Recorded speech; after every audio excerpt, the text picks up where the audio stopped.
उसने जो भी किया उसके बाद मैंने माफी मांग ली पब्लिक में, एक बार मांगी, 2 बार मांगी, एक बार प्राइवेटली भी मांगी। मेरे को बता दो आज तक पूरी दुनिया में यूट्यूब की हिस्ट्री में कोई ऐसा क्रिएटर हो जिसके 2 करोड़ से ज्यादा सब्सक्राइबर्स हो और उसने ओपनली पब्लिक में आकर के माफी मांगी हो किसी ऐसे क्रिएटर से जिसके के 1.5 लाख सब्सक्राइबर्स है? दिखा दो मेरे को, एक भी एग्जांपल दिखा दो। क्यों माफी मांगी? क्योंकि मेरे दिमाग में यही था कि यार 26 साल का है, मतलब इसके आगे पूरी इसकी लाइफ पड़ी है, क्या करना है, छोड़ो ना। मेरे पेरेंट्स ने भी मुझे यही बोला कि क्या करना है ये सब करके, छोड़ो छोड़ो छोड़ो। तो जब छोड़ने वाली बात आई मैंने कहा ठीक है, माफी मांगने से कोई छोटा तो नहीं हो जाता है ना, तो माफी मांग लेते हैं। मैंने माफी मांगी, बात वहां पे खत्म हो जानी चाहिए थी कायदे से, लेकिन उसके बाद जो उसके ट्वीट्स हैं वो जाकर के पढ़ लो, उसको बोलते हैं डेफेमेशन। और सिर्फ इतना ही नहीं, हमारी लीगल टीम में एक जूनियर लॉयर हैं, उनसे एक टाइपिंग मिस्टेक हो गई, उसका भी उसने मजाक बना दिया। मुझे नहीं पता वो उस लॉयर का मजाक उड़ा रहा था या कोर्ट का मजाक उड़ा रहा था पब्लिकली। फिर जाकर के जो हमारी लीगल टीम है उन्होंने कहा कि एक लीगल नोटिस भेजना तो बनता है। कोई केस फाइल नहीं किया भाई, ना आपके अगेंस्ट, ना उसके अगेंस्ट, ना किसी के भी अगेंस्ट। और ये आप भी जानते हो और मैं भी जानता हूं कि वो नोटिस भेजने से पहले भी मैंने आपको क्या ईमेल किया था पर्सनली, कि मैंने आपको पहले ही क्लियर किया था कि मुझे पता है आपकी क्या कंडीशन चल रही है, आप टेंशन मत लेना, बिल्कुल भी स्ट्रेस मत लेना, क्योंकि मुझे पता है, आपने बता दिया है पोस्ट में कि आपका ये कंडीशन चल रही है। तो इतनी इंसानियत है मेरे अंदर। उसको भी मैंने सिर्फ एक नोटिस भेजा, जिसके रिप्लाई में उसने बहुत लंबा चौड़ा नोटिस भेजा। उसके बाद में मेरी लीगल टीम ने पूछा सर क्या करना है, नेक्स्ट स्टेप क्या है, सिविल केस करना है, क्रिमिनल करना है, 10 करोड़ का करना है, 20 करोड़ का करना है, क्या करना है? मैंने कहा कुछ नहीं करना है। तो ये जो बार बार एक्सक्यूज दे रहा है ना अपने प्लेटफॉर्म पे आकर के कि ये जो मैंने किया वो श्वेताब की वजह से किया, श्वेताब ने मुझे बोला करने के लिए। भाई साहब, अगर आप एक एक्चुअल में 4 साल की छोटी बच्ची हो ना, तो ये एक्सक्यूज बहुत बढ़िया है कि उसने मुझे कहा था थप्पड़ मारने के लिए मैडम, इसलिए मैंने उसको मार दिया। अरे भाई, तुम एक 26 साल के आदमी हो। अगर श्वेताब कल को आ करके कहेगा कि चल यहां से छलांग लगा दे, चल जा करके उसको गोली मार दे, मार देगा क्या भाई तू? ये कोई एक्सक्यूज है? ये कोई लॉजिक है? आपके सारे जो प्राइवेट मैसेजेस हैं जो वो एक्सपोज करने की बात कर रहा है, उसमें क्या है? उसमें यही तो है कि अगर आपने मान लो एक बार को बोला भी उसको ये करने के लिए, तो भाई दिमाग तो तुम्हारा खुद का है, तुम्हें पता होना चाहिए ना क्या करना है क्या नहीं।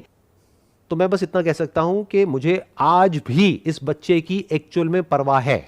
इसी वजह से हमारी लीगल टीम बहुत कुछ बोल रही है कि इसके अगेंस्ट ये करते हैं, वो करते हैं, ये होना चाहिए, वो होना चाहिए, लेकिन ऐसा कुछ भी हमारी तरफ से नहीं हो रहा है। और मैंने सबको रोक रखा है, क्योंकि मेरे को अभी भी कहीं ना कहीं ये भरोसा है कि ये जो मैटर है, चाहे जितना मर्जी कॉम्प्लिकेटेड हो, प्रॉब्लम है ना, सोल्यूशन निकलेगा। I have that conviction. और इसीलिए आज की इस वीडियो में एंड में I talk about a solution. अगर आप एग्री करोगे तो आप भी अपना एग्रीमेंट दे सकते हो। होना ही चाहिए। अगर वो समझ आ जाए उसको तो बहुत ही बढ़िया है। अगर नहीं समझ आता है और लीगल बैटल करने का शौक है तो उसके लिए भी मैं तो तैयार हूं। और वर्स्ट केस सिनेरियो पकड़ लो कि अगर आप ये केस हार भी जाते हो तो मैं कमिट करता हूं कि आपको 2 करोड़ रुपए नहीं देना है, वो 2 करोड़ रुपए मैं दूंगा। क्योंकि वहां पे हमको क्वांटिफाई भी करना पड़ेगा कि अगर आप 2 करोड़ मांग रहे हो तो ऐसा नहीं है कि आपको 2 करोड़ मिल जाएगा। यू हैव टू क्वांटिफाई कि भैया what is the basis of that. अगर मैं आज केस करता हूं तो आई कैन इजीली क्वांटिफाई कि भाई मैं अपने चैनल को मोनेटाइज करने वाला था और मेरे को ब्रांड डील मिलने वाली थी 50-50 लाख की, 20 ब्रांड डील नहीं मिली तो मेरे को 10 करोड़ का नुकसान हो गया। तो नुकसान क्वांटिफाई हो गया इस डेफेमेशन की वजह से। आप कैसे क्वांटिफाई करोगे भाई साहब? और आपका नुकसान कहां हुआ है? एक बार फैक्ट्स को देखते हैं ना। आपने खुद अपने मुंह से बोला कि यह सब होता है सब्सक्राइबर्स के लिए, नंबर 1। नंबर 2, आपने खुद अपनी वीडियो में बोला कि इस कंट्रोवर्सी की वजह से आपको 50,000 सब्सक्राइबर्स मिले हैं।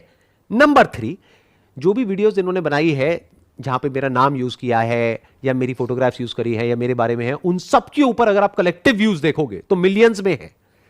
जितने अगर आप इसकी 50 वीडियोस कंबाइन कर लो तब भी नहीं है। तो नुकसान कहां हुआ है भाई साहब? आपको तो प्रॉफिट हुआ है। कायदे से तो आपको 2 करोड़ रुपए मुझे देना चाहिए। 2 करोड़ रुपए मांग किस बात कर रहे हो? मेरे माइंड में इसका एक सोल्यूशन है, आप बताना अगर आपको ठीक लग रहा है तो, कि आपने हमारे ऊपर केस किया है तो आप हमारी ये वीडियोस हटवाना चाहते हो तो कोई बात नहीं, हम अपनी वीडियोस हटाने के लिए तैयार हैं। आई थिंक आप भी हटाने के लिए तैयार हो। मेरे को काम करना है। काम करना है, आप भी हटा दोगे तो हम अपनी सारी वीडियोस हटा देंगे, सारे पोस्ट हटा देंगे। आप भी भाई साहब अपनी सारी जो वीडियोस हैं और जो सारे पोस्ट हैं वो हटा दीजिए। इस केस को विड्रॉ करिए। उसके बाद में ना आप हमारे बारे में कुछ बात करोगे, ना हम आपके बारे में कुछ बात करेंगे। आप अपने काम पे ध्यान दो, हम लोग अपने काम पे ध्यान देंगे। उसके बाद में अगर आप अपना काम अच्छे से करते हो तो हो सकता है फ्यूचर में हमारी टीम आपको इन्वाइट करेगी यहां पर आने के लिए, और फिर हम साथ में बैठेंगे, बात करेंगे, पुरानी बातों को भूल करके, ऑडियंस को क्लियर करके कि हमारी पास में जो भी मिसअंडरस्टैंडिंग्स थी वो सब क्लियर हो गई है। एक नए सिरे से एक नई शुरुआत करेंगे। बशर्ते कि आपका भी माइंड सॉल्यूशन ओरिएंटेड है।